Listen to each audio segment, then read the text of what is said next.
Hello everyone, I am your host Akuma, and welcome back to another episode of Legend of Zelda on Lasting Impressions. In our previous episode, we finished up Dungeons 1 and 2.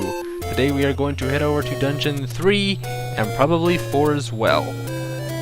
So I don't really have anything more to say on the matter, so let's head over. Dungeon 3, here we come. Dungeon 3 can only be gotten to after I kill these Tektites. Not really, I just want to kill these Tektites. Yeah, we got a heart for our troubles. Dungeon 3 really isn't that far away, to be honest. And it's not really a hard dungeon. Well, it's an easy dungeon after you get the white sword. Fortunately, we got our white sword before we came into episode 1, so we're pretty much fine for that. And because we have full health, no matter where that Zora or Zola appears in the water, if we stand in the very center of this bridge, we can hit him with our sword beam in any direction. So there's a little bonus tip for you. After getting past the Octorok Plains, I just made that word up, it has no canon ability here. We head over into the nearby Moblin Forest, more of a wasteland than a forest because everything's dead. Well, we got full bombs and full health now, that's a good thing. Hey, kill the moblins. Get the bomb, yeah. Very good thing to have full bombs at all times whenever possible, because you can run out very fast if you're not paying attention. In this dungeon, we may actually need the bombs. Quite a bit. Level 3. This place is called the Manji Dungeon. I forget what the name of the Manji is. I looked it up before I started the episode, and I suddenly don't remember. 90 rupees. This is a good thing. We will need 90 rupees when we leave the dungeon. These particular enemies are Zols, and if you have the regular wooden sword that you begin with, they will split into the little tiny gel things that we saw in the first dungeon. Fortunately, we have the white sword, so we can kill them instantly. These are a dangerous enemy in the Legend of Zelda series. They're called Dark Nuts. And these ones are the easy ones. The blue ones that appear later on take twice as many hits to defeat and are very, very difficult. We're gonna pick up this bomb and head to our left because we need to get the item first. Not that, and even though there are locked doors in this dungeon, we really don't need any more keys because we carried the keys over from the previous 2 dungeons. So now we have 3, used before, now we have 3 keys from the previous dungeons that we will never go back to use. So that's a bonus for us. The Dark Nuts can change direction at any time, and you can only attack them from the sides or the back. So they will change direction on you when you least want them to. I'm not sure sometimes if they are actually following you, or if they're just wandering around aimlessly. To me, it seems like they're actually chasing you down more often than not. Here's a room full of them, and I believe this is a room where there is a Dark Nut leader. If we kill him, they will all disappear. But I'm not entirely sure of that, so I could be wrong. Wow, these guys are tough. Oh, dang it. Fortunately, we got full health out of that. I am actually very surprised. Because if you lose health in a room full of Dark Nuts, chances are, if a fairy doesn't appear, you will not get full health afterwards. And they are affected by the sword beam. Now I get a clock. So if you do attack them with the sword beam to thin out their numbers, and you suddenly lose health, you might be in for a little bit of a problem. The item in this dungeon is the raft! And I can only use it twice. Well, I could use it multiple times, but only in 2 spots. Alright, now we are going to head straight for the boss. Because the only commenter in the previous episode said that he likes the way I do things, so I'm just going to do the dungeons my way in this episode and the next. Gonna head north. That was the room with the Dark Nuts. And I could have actually headed right. Actually, I will go back down and show you just for the heck of it. Actually, I think I will, because I don't want to waste any keys up here. What I usually do is, in this room with the dark nuts, bomb the wall, and go to the right. Now, there are two options that you have at this point. You can go up, or you can go right. Both ways will lead you to the boss, but only one of them is natural. Darknet, die. Darknet, die. That is a little bonus for dealing with enemies. Almost all of them. If you are at the bottom, you can stab somebody right above you if you go to the halfway point. You can't do it this way because your sword will only get partway through the blocks. If you're at the bottom and you look up, you can just poke them with the tip of your sword. So if you get into a room with blocks, try to use those blocks to your advantage. I'm going to head up just because I can. We do have the compass, and here's the map. That is the dungeon here. And you're probably thinking, it looks like the Nazi symbol. It's not, it's a Manji symbol. There is a big difference, alright? Now if you listen closely, very closely, you can hear the boss in the next room. Based on our map and where the Triforce is, he is in the room to our right. What we can do is drop a bomb and take damage. And we can head right into the boss room through a bombed wall. There is an alternative though. If you don't want to waste a bomb in your game, even though I wasted one here, completely wasted because I'm going to go this direction, we get locked into this room. We can open up the door going up and to the right by killing all the enemies in here, except for these bubbles. The flashing circles are called bubbles, and if you poke them with your body, they will prevent you from using your sword. If you kill all the enemies in here, you will get 5 rupees for your troubles, and all the doors open up. Now watch. The bubble hits me, I don't take any damage, and I'm trying to use my sword right now. I can't use my sword. Now I can use my sword. It's a timed thing. And these are regular bubbles. Now, since I am, like I said before, not going to do the second quest, let me tell you about something that those of you who want to try it should be aware of. There are 2 different kinds of bubbles in the second quest. Not like these kind. One of the bubbles, if you touch it, it prevents you from using your sword permanently. You leave the dungeon, try to come back in, it won't work. You can't even use your sword in the overworld. You are stuck not using your sword. If you want to use your sword again, you have to touch the other kind of bubble, which doesn't do damage either, but it lets you use your sword. Those ones you can touch freely. But until you touch one of them, you can't use your sword if you get hit by the other bubble. Alright, now that that's over with, let's see what the boss of this level is. This one is called Manhandla, and there are 2 ways you can deal with it. You can poke it with your sword, or do what I like to do. Drop a bomb, and hope that the bomb takes care of everything at once.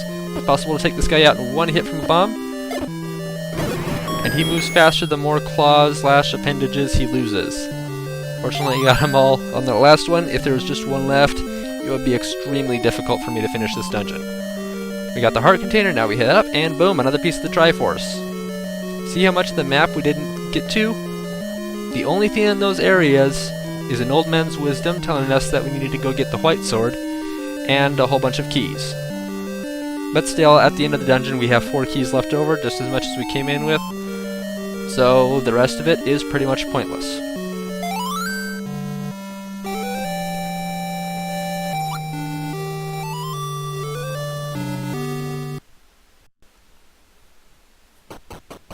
Three Triforce pieces got. Protect tight. Got him. Alright. 3 Triforce pieces got. 5 more to go.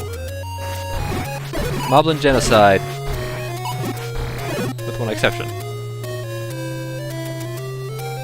Level 4, unlike the past 3 dungeons, is not one that we can get to from the beginning of the game.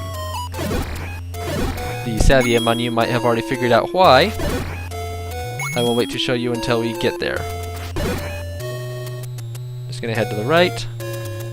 And we are actually going to make a stop on our path there. Where are you gonna go? There you are. Took damage, but I killed the Zora, so I think it was worth it. The problem with the Zoras, or Zolas, really, there's a error in translations that call these guys Zolas because of the Japanese L and R, so that's a little bit mixed up.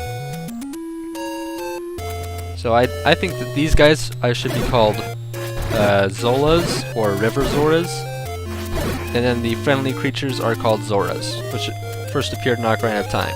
What we're going to do, can I kill this guy? No, I can't, is go down here. Now, the thing about the guys that say this is really expensive, the fact of the matter is, only one item in this shop is expensive. The others are dirt cheap.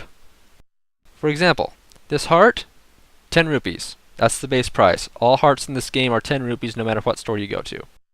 This meat, I think I can buy it for 90 rupees somewhere else, so 100 is expensive. This shield, this shield is 90 rupees. You can buy it for, I believe, 100 or 160 or 120. That's a lot of rupees. Here it is only 90. So I'm going to take advantage of his expensive store and get a discount. Now we have the magical shield, and look how much room that takes up of our front. Now we can block the fireballs that the Zola are spitting at us. Boink! Yeah, that's a 5 rupee. You are mine. Alright, we are going to head down, kill that guy just because we can.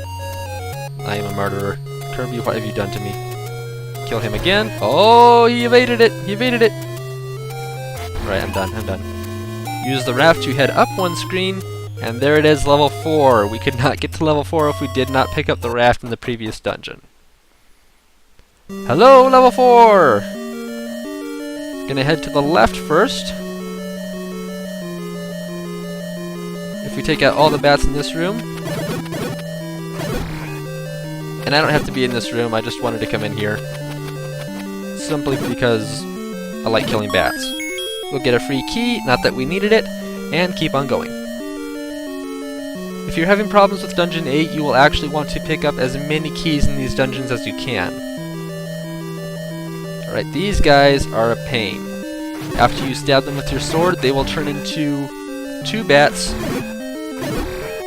And there is 2 ways to kill these guys without leaving bats behind.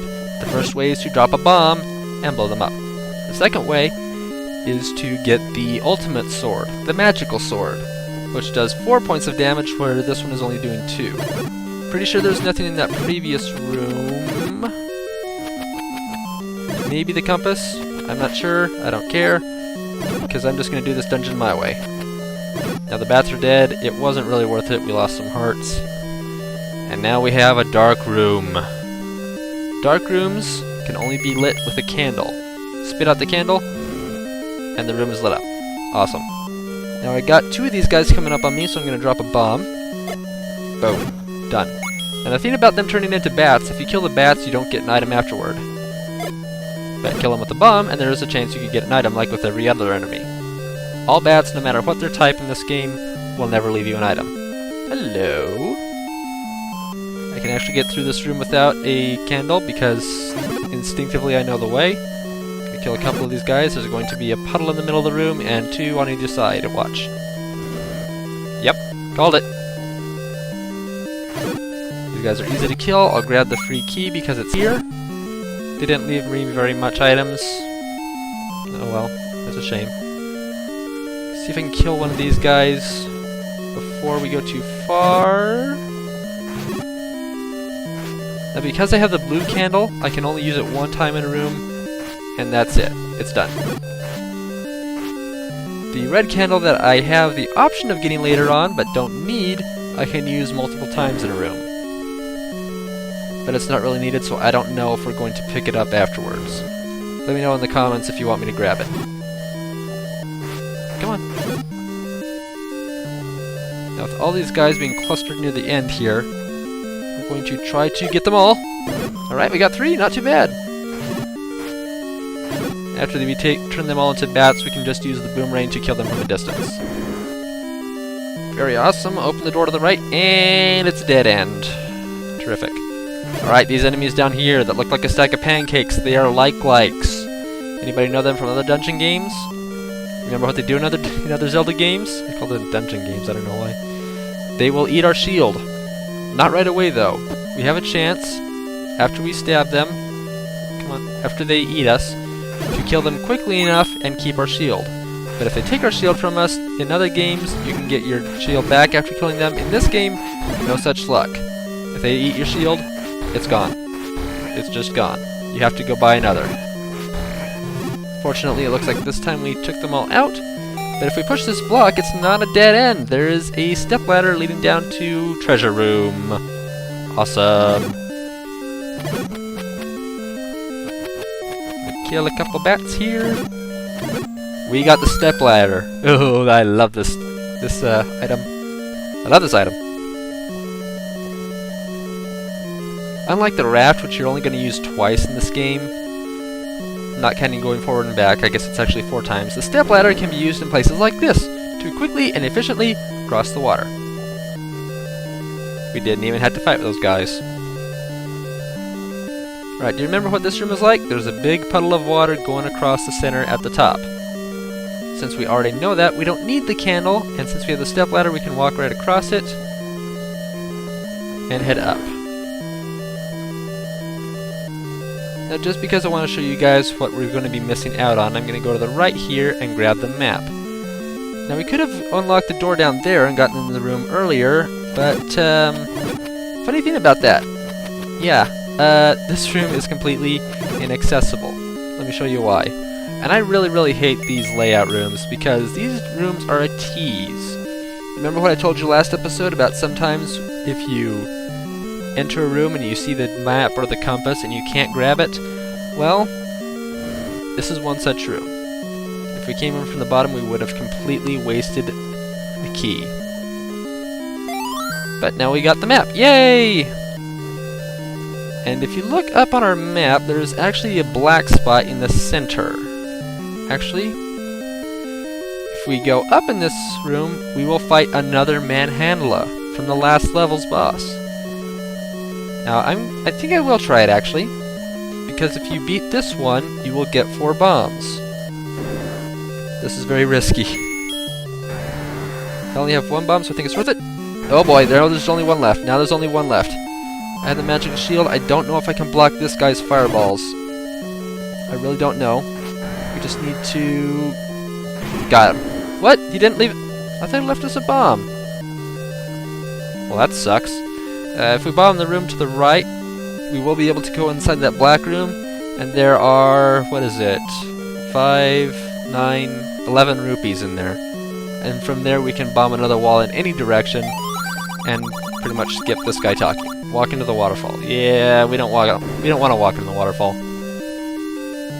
Well, I don't anyway, but for new players, that actually does help. In this room we are using the step ladder, so there is some water here.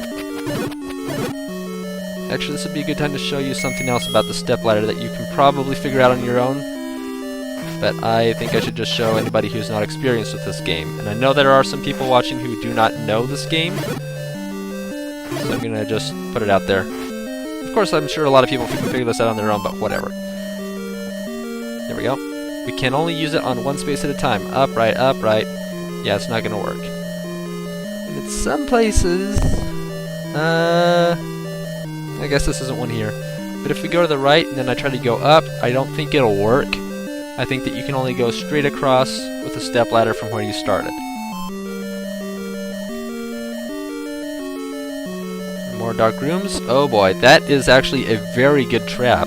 I forgot about that. If you enter this room, those spikes try to get you, you run to the right. You can't run to the right, you take damage, you're done. And I don't think you can not take damage in this room, actually. Now, based on where we've been before so far, you can kind of guess where the boss level is, where the boss room is, and where the Triforce is. And if you can't, I pity you. Looks like that room on the very bottom we didn't go into is the one with the compass. But we're not going to really miss out on too much. You can hear the boss from here. Actually, I wonder if I can do this. Yeah! Even though the candle's one shot, I love doing that to these enemies, which, just for your information, are called Fire.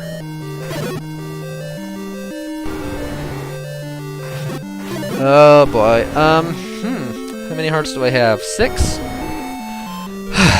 Alright. This boss is a recurring enemy in this game.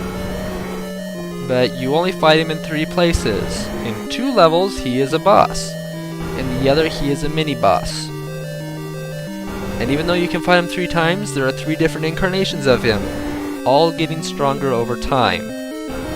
This one is the weakest. But despite him being the weakest, I think, very honestly, he is the hardest boss in the game. Maybe not this one, because this one, he can be pretty easy. But I stand by the fact that this may be the hardest boss in this Zelda game. And he is appropriately a dragon, nothing like Aquamentus from the first dungeon. This dragon has 2 heads and shoots out fireballs at you no matter where you run. Now you're thinking, okay, so you just have to attack the heads or the body and he'll be done, right? Well, sort of.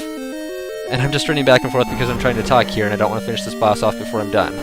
In some versions of this game, you can place a bomb at the base of the neck and blow him all up at once. Just one bomb, bam, you're done. No more Gleeok. This is his name, Gleeok. But this is not the right version of the game, so I can't take him out with one single bomb. And besides, I don't have any bombs to begin with. So I had to take out each of these heads one by one. You're thinking, okay, so he will get easier as you go on and kill him. No, he gets harder as you fight him. I'll show you what I mean. Gonna take out this head first. Those fireballs are coming out of nowhere. Right, one more hit, one more hit. Nope. One more hit. There he goes. The head turns into a ghost and it flies around the room shooting fireballs at you, and you cannot kill that head. That head will fly around forever, even though it sounds like he's taking damage. He's not taking damage. You kill the other head, and you kill it fast. And he hasn't taken any damage so far, so this could actually be difficult. I'm down to 4 hearts already. Oh boy, oh boy, oh boy, no! Oh, we got him. Oh, we got him. Thank goodness. Get the heart container, and there, like I said, there are, in fact, 3 incarnations of this boss, and I said they would get harder. You can probably guess. Eventually, I will find a Gleeok that has 3 heads. Eventually, I will find a Gleeok that has 4 heads. So imagine me trying to fight that boss where there's 1 head left and there are 3 ghost dragon heads flying around the room shooting fireballs at me. It is the hardest boss in Zelda games, I swear. Maybe I'm thinking of some that I'm not. Maybe I'm not thinking of some. But really, this is a boss that I think is one of the hardest I have ever faced. That was worth a Triforce piece. This dungeon? Not too bad. It's a good little boost in difficulty. I mean, compared to Dungeons 1 and 2, you can tell that the difficulty is rising up from this level. That was worth a Triforce piece. An actual Triforce piece, whereas the first or second dungeons, yeah, not so much. Stop moving. Thank you. Ooh, we got a fairy for it, even though we didn't need it because the Triforce gave us a full health refill. Alright, stop the music. And we are going to end this episode here. Thank you everybody for joining me for this episode of Legend of Zelda for the NES. If you like this video, click the like button because that's what YouTube made it for. And if you are new here, feel free to subscribe as well. There are new video game episodes out, presently, 7 days a week. This is not a permanent thing yet, but for now, 7 days a week.